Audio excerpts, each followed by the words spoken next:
நல்ல நிலையில், நல்ல வேலையில், நல்ல சம்பாத்தியத்தோடு இருக்கிற இளைஞர்கள் தான்.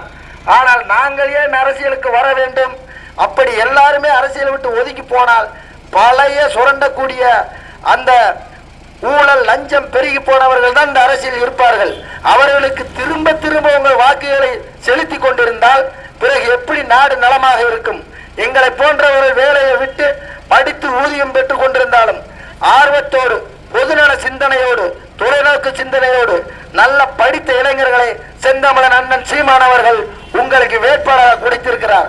இப்பேற்பட்ட வாய்ப்பை நீங்கள் பயன்படுத்தி படித்த இளம் பெண்களையும் இளைஞர்களையும் நீங்கள் உங்கள் வேட்பாளராக நிறுத்தியிருக்கும் பொழுது நீங்கள் வாக்களித்து வெற்றியடை செய்து உங்களுக்கு அடிப்படை தேவைகளை நேரடியாக கேட்டு பெற்று கொண்டு சிறந்த ஒரு வாழ்க்கை அமைத்துக் கொள்ள நீங்கள் 2026ஆம் ஆண்டு சட்டமன்ற தேர்தல் வாக்களிக்க வேண்டிய சின்னம் அண்ணன் செந்தமிழன் சீமான் அவர்களின் விவசாய சின்னம்.